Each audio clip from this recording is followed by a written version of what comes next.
Hello students, कैसे हैं आप सब लोग। उम्मीद करती हूँ सब अच्छे होंगे और स्वस्थ होंगे। मैं Meena Rana ICT virtual class में आपका स्वागत करती हूँ। तो स्टूडेंट्स, हम पढ़ रहे हैं क्लास 6 की हिंदी और आज से हम यहाँ पर व्याकरण में भाषा, लिपि और व्याकरण के बारे में पढ़ेंगे। सबसे पहले भाषा क्या होती है और भाषा आई कहाँ से, भाषा में लिपि का क्या महत्व है और भाषा में व्याकरण की आवश्यकता क्यों पड़ी और व्याकरण क्या है, इन बातों को हम यहाँ पर जानेंगे। तो देखिए, भाषा क्या होती है। भाषा एक ऐसा माध्यम है जिससे हम अपने विचारों को क्या करते हैं, दूसरों तक पहुंचाते हैं और दूसरों के विचारों को क्या करते हैं, ग्रहण करते हैं। तो इसे ही क्या कहा जाता है, भाषा कहा जाता है। तो यहाँ पर भाषा के अलग अलग रूप हैं जिनको हम आगे पढ़ेंगे। तो यहाँ पर क्या कहा गया है कि भाषा शब्द जो है किससे, भाष्य धातु से, भाष धातु से बना है और इसका अर्थ क्या है, बोलना। इसका अर्थ है बोलना। भाषा का मतलब क्या है, बोलना। अतः मनुष्य बोलने के लिए जिन ध्वनियों का प्रयोग करता है उसे भाषा कहते हैं। तो जिन ध्वनियों को हम निकालते हैं उन्हीं को हम भाषा कहते हैं।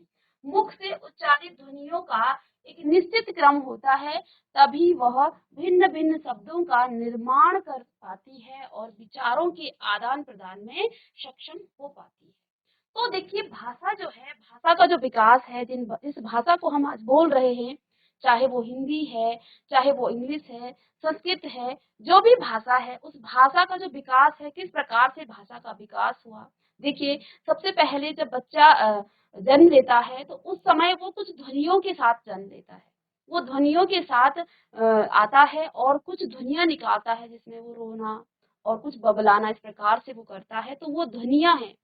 उन ध्वनियों को ही हम क्या करते हैं, जब हमने लिखित रूप में उन ध्वनियों को लिखा तो उसको लिपि कहा गया। और इसी लिपि को जब आप क्या करते हैं, एक निश्चित क्रम में लिखते हैं तो उसको आप वर्ण कहते हैं। और वर्णों को भी जब आप निश्चित क्रम में, आप हिंदी की मैं यहाँ पर बात कर रही हूँ, तो हिंदी में जो है सबसे पहले ध्वनि आई, ध्वनियों से जो है लिपि बनी, लिपि से जो है लिखित रूप में जब उन ध्वनियों को हमने क्या किया, लिखा, तो वो जो है लिपि बनी। और उन लिपियों से जो है हमने वर्णों को बनाया और वर्णों को भी जब आप एक निश्चित क्रम में रखते हैं तो उसको क्या कहा जाता है, वर्णमाला, जिसको आप पढ़ चुके हैं। तो ये वर्णमाला ऐसे ही नहीं आई है, बहुत समय लगा इस वर्णमाला को आने में भी, क्योंकि पहले ध्वनियां थी हमारे पास, हमारे पूर्वजों के पास पहले सिर्फ और सिर्फ ध्वनियां थी। संकेतों में कुछ बातें करते थे, इस प्रकार की भाषा उनके पास नहीं थी। लेकिन बाद में जैसे जैसे मनुष्य का विकास हुआ, ऐसे ऐसे उसकी जो भाषा है उसका भी विकास हुआ। पहले हम लोग जो है कच्चा खाना खाते थे, कच्चा मांस खाते थे। हमारे जो पूर्वज थे, हम जो है ना तो आग को जानते थे, ना हमारे पास फसल थी। लेकिन धीरे धीरे हमारे पूर्वजों ने क्या किया, आग का आविष्कार किया, पहिए का आविष्कार, धीरे धीरे मनुष्य आज फसल उन्होंने उगाई और इस प्रकार से आज हम जो है विकसित हो चुके हैं। ठीक है। तो ऐसे ही भाषा भी थी। भाषा पहले ध्वनियों के रूप में थी। ध्वनि को जब आपने लिखना स्टार्ट किया तो उसको लिपि कहा गया और उन लिपियों को ही आपने क्या किया, उसको वर्ण कहा जाता है। ठीक है। और वर्ण को ही जब आपने एक निश्चित क्रम में रखा, देखिए जैसे मैं यहाँ पर कोई शब्द लिखूं, वर्ण को एक निश्चित क्रम में, जैसे आप अ से लेके ज तक लिखते हैं, तो ये क्या है, ये आपकी वर्ण है, वर्णमाला। और हमने इन अ से लेके ज्यों तक इसको हमने एक निश्चित क्रम में क्या किया है, सजो कर रखा है, उसको निश्चित क्रम में लिखा है, इसी को वर्णमाला कहा जाता है। ठीक है। अब वर्णमाला में भी देखिए, इसको आप क्या कहेंगे, वर्णमाला। अब ये तो आपका वर्णमाला है। वर्णों को जब क्या किया जाता है, वर्णों के मेल से आपके शब्द बनते हैं। जैसे यहाँ पर आप भाषा लिख रहे हैं, तो भा और सा, ये दो शब्द हैं, इसमें कुछ मात्राएं, उसको हम बाद में पढ़ेंगे। तो यहाँ पर देखिए, जैसे आपने क्या कहा, प्रकट, यहाँ पर एक शब्द आया है प्रकट। तो किन किन वर्णों से मिलकर ये प्रकट बना है, प्र, क, ट। ठीक है। तो इन वर्णों के मिलान से जो है एक शब्द बना। यदि आप इस शब्द को ही उलट दें, देखिए ये एक निश्चित क्रम में होता है, ऐसा नहीं है कि इन तीन वर्णों से आप कुछ भी बना दें। एक मीनिंगफुल होना चाहिए, एक अर्थपूर्ण शब्द निकलना चाहिए। ठीक है। अब इसी को आप पलट दें तो क्या ये कोई शब्द बनाता है, ये कोई शब्द ही नहीं बनाता, यानी कि वर्णों को भी हम क्या करते हैं, एक निश्चित क्रम में रखते हैं जिससे कि वो एक अर्थ निकाले, ठीक है ना। तो यहाँ पर हमने इसका जो है इन वर्णों को आगे पीछे कर दिया है, तो इसका कोई मतलब नहीं निकलता है। तो प्रकट को जब आप एक निश्चित क्रम में लिखेंगे तभी वो एक अर्थपूर्ण शब्द बनाएगा, है ना। अर्थ होना चाहिए, जो भी आप बोलते हैं उसका अर्थ होना चाहिए जो दूसरों को भी समझ में आए। तो यहाँ पर प्रकट तो है एक शब्द, लेकिन यहाँ पर ये कुछ अजीब सा शब्द आ गया है, ऐसा शब्द हमने नहीं पढ़ा है, तो इसका अर्थ बदल जाता है। यदि हम उन वर्णों के क्रम को क्या करें, बदल दें, तो उनका भी अर्थ बदल जाता है, शब्द का अर्थ ही बदल जाता है, ठीक है ना। तो ध्वनियों से आपकी लिपि बनी, लिपियों से आपके वर्ण बने, वर्ण जो है वर्ण आए, वर्णों से आपके शब्द बने, और शब्दों के मिलान से, दो या दो से ज्यादा शब्द जब मिलते हैं तो उससे आपके वाक्य बनते हैं, और वाक्य से आपकी भाषा बनती है, ठीक है ना। शब्दों से आपके क्या बने, वाक्य बने। जैसे यहाँ पर क्या दिया है, यहाँ पर क्या है, एक वाक्य की मैं यहाँ पर बात करूं कि भाषा वह साधन है जिसके द्वारा मनुष्य अपने मन के भावों और विचारों को बोलकर और लिखकर प्रकट करता है। तो यहाँ से यहाँ तक एक वाक्य है, और ये वाक्य जो है हमें एक क्या कर रहा है, कुछ अर्थ बता रहा है। तो इसको भी हमने एक निश्चित क्रम में, यानी कि जब शब्दों को भी आप एक निश्चित क्रम में क्या करेंगे, रखेंगे, तभी वो क्या बनेगा, एक वाक्य बनेगा, और वाक्य से बनती है आपकी भाषा। तो इस प्रकार से हुआ है आपकी भाषा का निर्माण।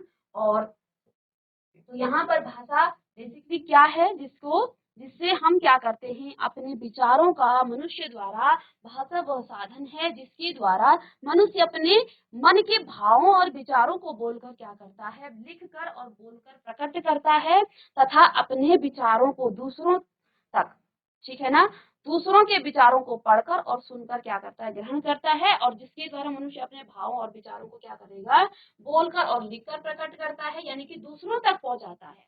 जब मैं कुछ आपसे बोल रही हूँ तो मैं अपने भावों और विचारों को आप तक पहुंचा रही हूँ, लेकिन मुझे आपके विचार जानने हैं, तो या तो मैं आपकी लिखी हुई बात को पढ़ लूं, या फिर मैं आपकी बात को सुन लूं। तो इन दोनों चीजों में से आप मुझे एक चीज, आपके विचारों को क्या करना चाहिए, ग्रहण करने के लिए मुझे या तो आपकी बात सुननी पड़ेगी, या तो आपकी बातों को मुझे पढ़ना पड़ेगा। यानी कि वह एक यह साधन है। देखिए, यदि भाषा ना होती तो हम अपने विचारों को नहीं रख पाते, ठीक है ना। तो यहाँ पर भाषा के रूप हैं, कौन कौन से यहाँ पर भाषा के रूप हैं। उपयुक्त भाषा के आधार पर भाषा के मुख्य तो दो रूप हैं, जिसमें आपका एक मौखिक अथवा कथित भाषा, कथित मतलब जिसको आप बोलते हैं। तो भाषा के बेसिकली दो रूप हैं, मौखिक और लिखित। यहाँ पर एक तीसरी भाषा के बारे में कहा गया है जिसमें सांकेतिक भाषा है, लेकिन सांकेतिक भाषा कभी कभी जो है इतनी पावरफुल नहीं है, उसको कभी कभी हमारे संकेत गलत भी हो सकते हैं। तो यहाँ पर दो रूपों के बारे में बात की गई है, आगे सांकेतिक भाषा का भी यहाँ पर जिक्र है। तो देखिए, मौखिक रूप क्या होता है भाषा का, तो इसको आप परिभाषा लिख लेंगे भाषा की, यहाँ से और यहाँ तक, कि भाषा वह साधन है जिसके द्वारा मनुष्य अपने मन के विचारों एवं भावों और विचारों को बोलकर तथा लिखकर प्रकट करता है, यानी कि आप तक अपने विचारों को पहुंचाना, और आपकी बातों को, आपके भावों को, विचारों को सुनना, और फिर उसको पढ़ना, यानी कि आपके विचारों को ग्रहण करता है, ठीक है ना।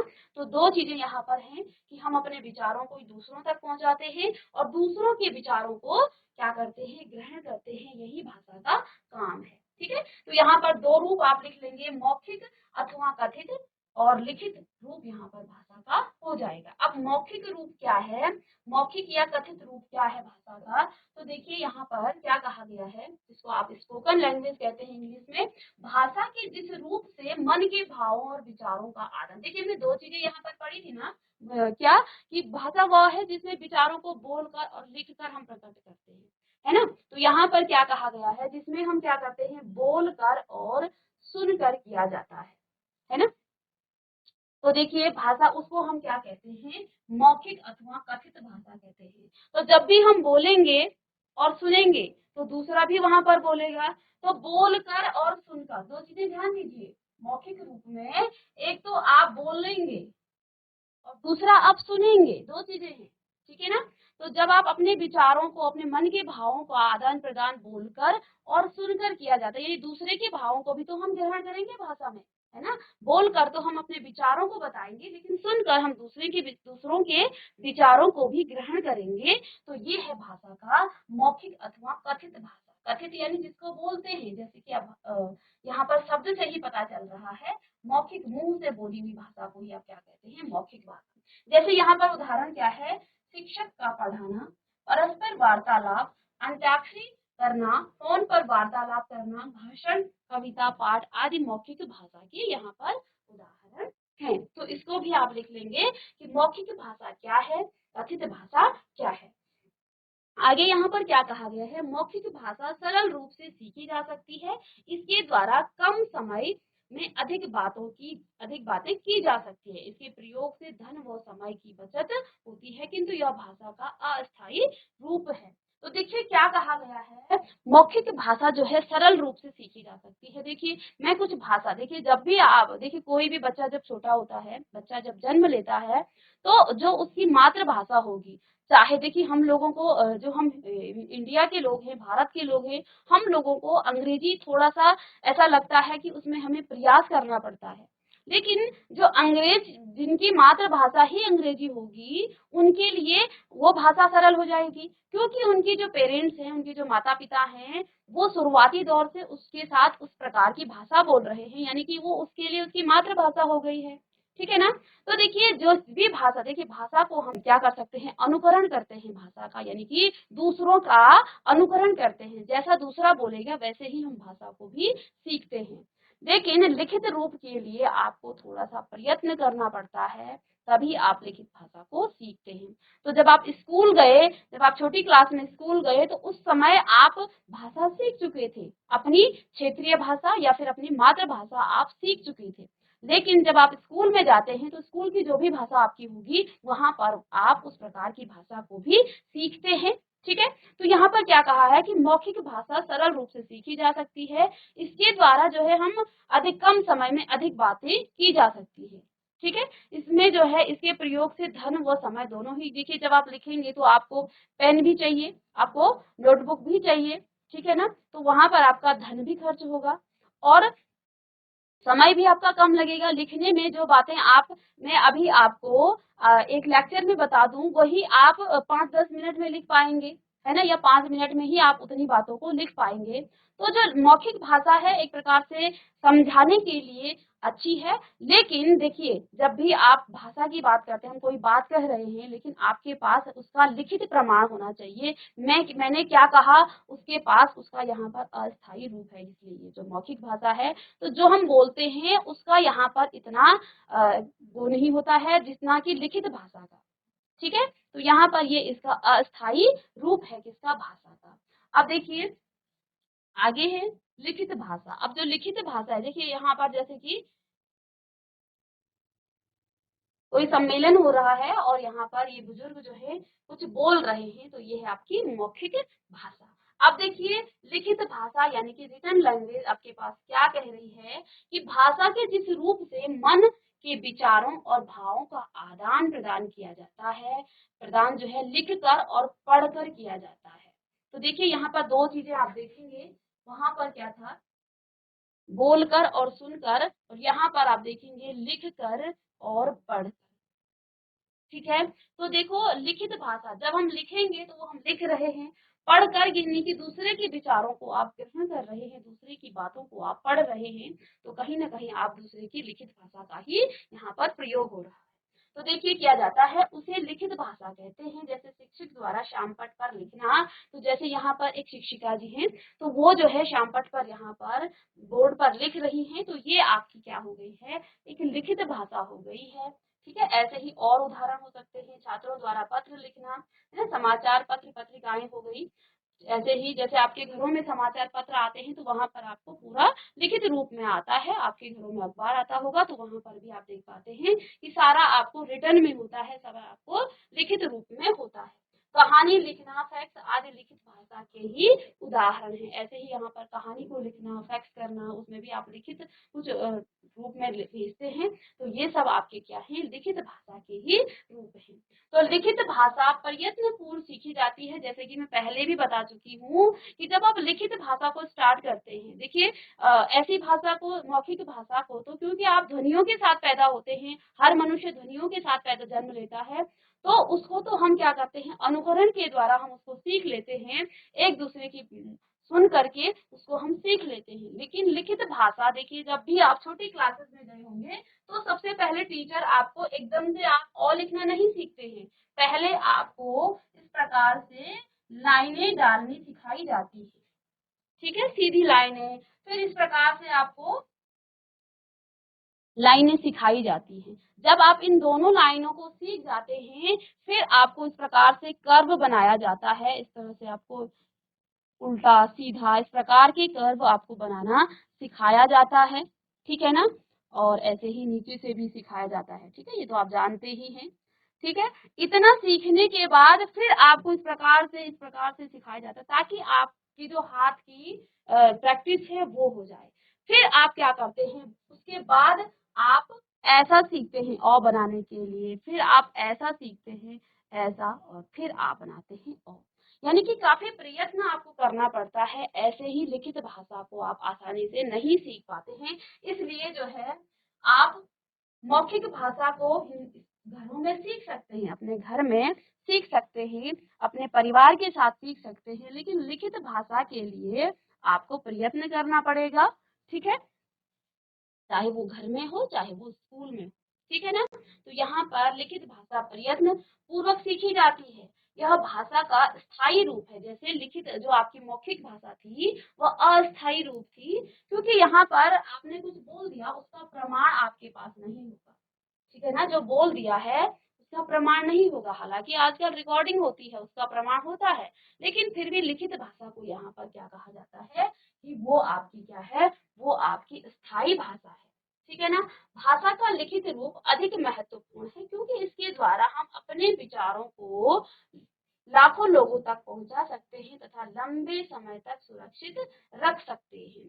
तो देखिए आजकल तो हम बोलकर भी लाखों लोगों तक पहुंचा सकते हैं, लेकिन फिर भी यहाँ पर देखिए लिखित भाषा, जो आप बुक पढ़ रहे हैं, जो आप किताबें जो पढ़ रहे हैं, कहीं ना कहीं हम किताबों से ही यहाँ पर आपको सिखा रहे हैं, तो ये एक प्रकार से आपकी लिखित भाषा ही है, ठीक है ना।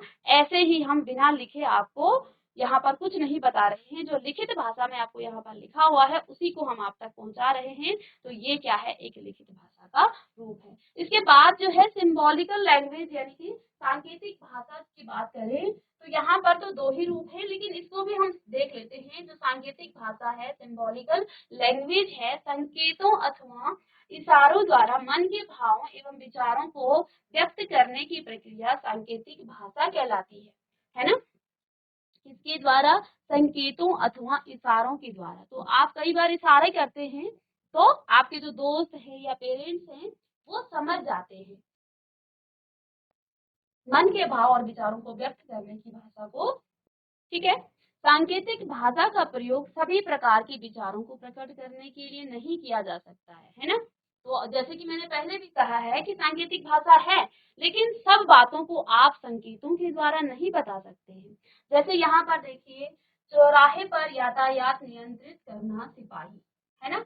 मूक बाधिर व्यक्तियों का वार्तालाप, गार्ड द्वारा हरी झंडी हिलाकर गाड़ी चलाने का संकेत आदि सांकेतिक भाषा के उदाहरण हैं।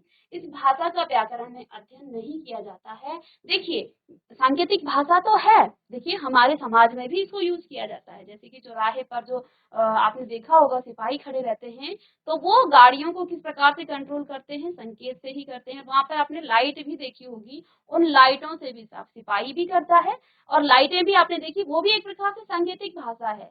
रेड लाइट जैसे ही जलेगी तो उधर जहां भी रेड लाइट होगी वहां के लोग क्या हो जाएंगे, स्टॉप हो जाएंगे, ठीक है।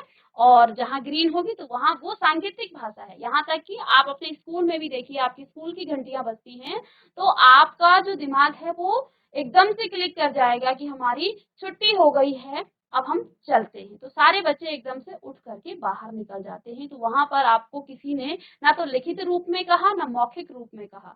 तो जैसे ही वो घंटी बजी तो वो एक संकेत आपको मिला कि छुट्टी हो गई है या पीरियड्स आपके चेंज होते हैं। तो उस समय जो है आपका पहला पीरियड क्या था, दूसरा क्या था, तो इसमें आप जो है उन घंटियों के माध्यम से पीरियड आपके चेंज होते हैं स्कूलों में। तो ये भी एक सांकेतिक भाषा का ही उदाहरण है। तो इसको भी आप लिख लीजिएगा, ठीक है।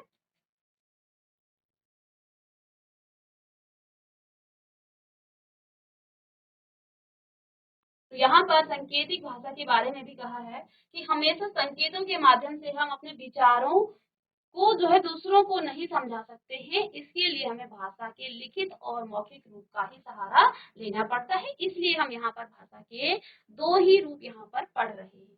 विश्व में अनेक भाषाएं प्रचलित हैं। प्रत्येक देश की अलग अलग भाषा होती है। इसके माध्यम से वे अपने भाव और विचार दूसरे देश के नागरिकों के सामने व्यक्त करते हैं। जैसे अंग्रेजी हो गया, जर्मन, रूस, फ्रेंच, हिंदी, चीनी, स्पेनिश आदि भाषाएं जो है अलग अलग देशों में बोली जाती हैं। और विश्व में अंग्रेजी भाषा का प्रथम, हिंदी भाषा का दूसरा और अन्य भाषाओं का तीसरा स्थान है। तो यहाँ पर विश्व में जो है सभी जगह लगभग जो है क्या बोली जाती है, अंग्रेजी बोली जाती है ना। यहाँ पर हिंदी भाषा का दूसरा और अन्य भाषाओं का तीसरा स्थान है।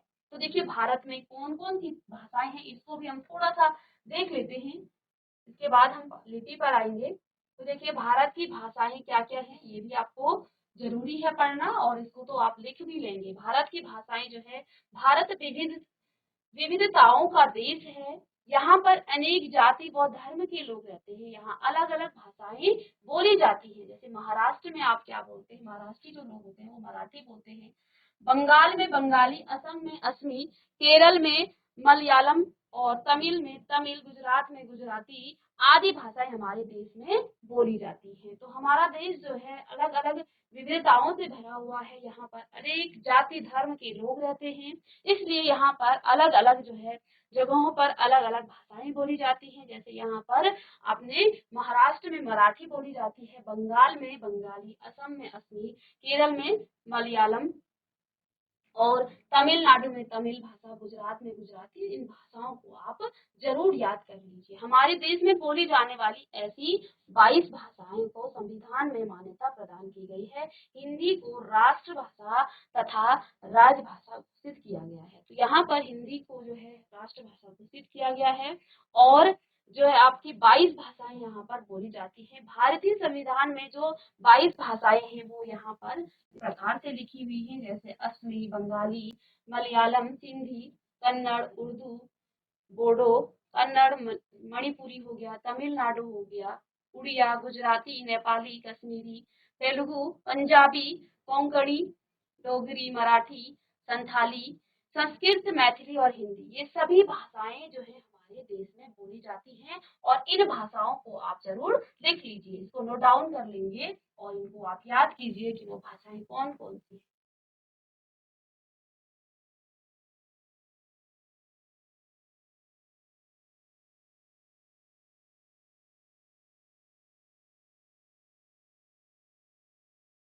अब यहाँ पर देखिए ये तो आपकी क्या है, संविधान में मान्यता प्राप्त भाषाएं हैं।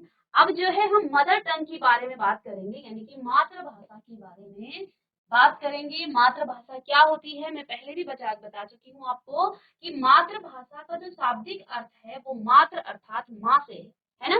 भाषा अर्थात बोली जाने वाली, यानी कि माँ के द्वारा बोली जाने वाली भाषा या परिवार के द्वारा बोली जाने वाली भाषा को ही आप मातृभाषा कहते हैं। तो यहाँ पर देखिए अर्थात बोली जाने वाली भाषा माँ द्वारा या परिवार द्वारा बोली जाने वाली भाषा को ही आप क्या कहते हैं।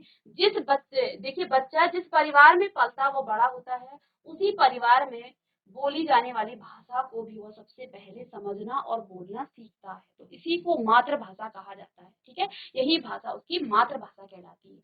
अब वो हर बच्चे के लिए अलग होती है। जो बच्चे अभी जौनसार में हैं उनके लिए उनकी मातृभाषा जौनसारी है ना।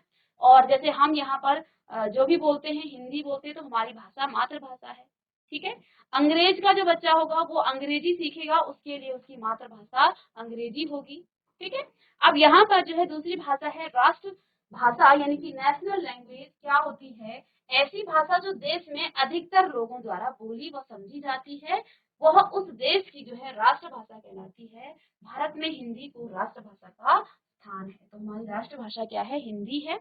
और इसके अलावा यहाँ पर प्रादेशिक भाषा यानी कि स्टेट लैंग्वेज भी होती है, जो हर स्टेट की अलग-अलग होगी। जैसे ये आप पहले भी पढ़ गए हैं, कश्मीर की कश्मीरी, कर्नाटका की कन्नड़, केरल की मलयालम। तो इसको आप लिख लेंगे, ठीक है, इसको आप लिख लीजिए।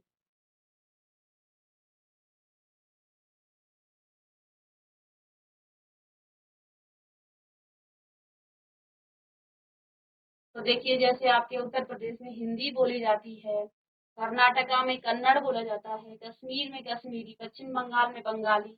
तो ऐसे ही अलग अलग स्टेट में अलग अलग की प्रादेशिक जो है भाषा बोली जाती है। इसके बाद देखिए आपकी राजभाषा क्या होती है, यानी कि ऑफिशियल लैंग्वेज जिसको कहा जाता है। तो राजभाषा क्या है? राजभाषा का अर्थ है सरकारी भाषा। सरकारी इससे तात्पर्य है कि सभी सरकारी काम काज में इसी भाषा में किए जाए। भारतीय संविधान के अनुच्छेद 343 के अनुसार 14 सितंबर, देखिए इस डेट को आप जरूर ध्यान से लिख लेंगे, 14 सितंबर 1949 को हिंदी को भारत संघ की राजभाषा के रूप में मान्यता प्रदान की गई है। इसलिए भारतवर्ष 14 सितंबर को, तो ये आप ध्यान रखेंगे कि 14 सितंबर को पूरे देश में हिंदी दिवस के रूप में मनाया जाता है। और हिंदी दिवस जब आता है तो उस समय आपको ये प्रश्न पूछा जाएगा कि हिंदी दिवस क्यों मनाया जाता है? क्योंकि जो है 14 सितंबर 1949 को हिंदी को भारत संघ की जो है राजभाषा घोषित किया गया था, इसलिए 14 सितंबर को हिंदी दिवस के रूप में मनाया जाता है। ठीक है ना?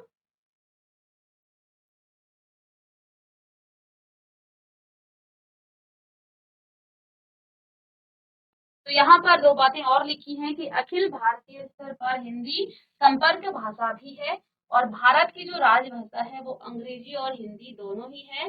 अंग्रेजी की भाषा जो अमेरिका है उसकी राजभाषा अंग्रेजी है। तो आप जानते हैं हमारे जो ऑफिशियल काम होते हैं वहां पर अंग्रेजी भाषा भी लिखी और बोली लिखी जाती है। तो यहाँ पर अंग्रेजी भी हमारी यहाँ पर ऑफिशियल लैंग्वेज हो सकती है। तो यहाँ पर अंतर्राष्ट्रीय भाषा, जो भाषा विश्व के अधिकांश राष्ट्रों द्वारा बोली जाती है वह अंतर्राष्ट्रीय भाषा कहलाती है। और अंग्रेजी को अंतर्राष्ट्रीय भाषा का स्थान मिला है, क्योंकि बहुत सारे देशों में जो है अंग्रेजी बोली जाती है, जहाँ तक कि हमारे देश में भी अंग्रेजी बोली जाती है।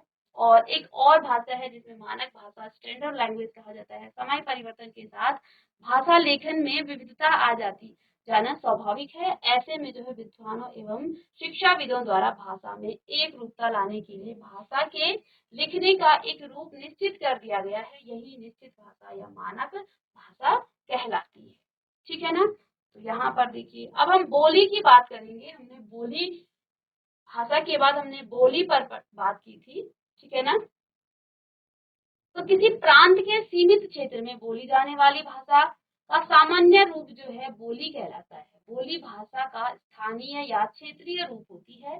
सरकारी कामकाज में इसका बिल्कुल भी प्रयोग नहीं किया जाता है। भारत में जो है अवधी, बिहारी, भोजपुरी, मैथिली, गढ़वाली, ब्रजभाषा आदि अनेक प्रकार की जो है यहाँ पर बोलियां प्रचलित हैं। अतएव भाषा के क्षेत्रीय रूप को, देखिए बोली क्या होती है इतना सा आप लिख लेंगे, और कौन कौन सी बोलियां हैं वो यहाँ से आप लिख लेंगे। अवधी, बिहारी, भोजपुरी, मैथिली, गढ़वाली और भी है इसमें ब्रज भाषा। तो यहाँ पर भाषा के क्षेत्रीय रूप को ही बोली कहा जाता है, इतना आप बोली में लिख लेंगे। और इसके बाद हम लिपि को, देखिए हमने भाषा पढ़ा, भाषा का यहाँ पर क्या क्या भाषा के रूप हैं, किन किन रूपों को हमने पढ़ा, भाषा के रूपों को हमने यहाँ पर जाना।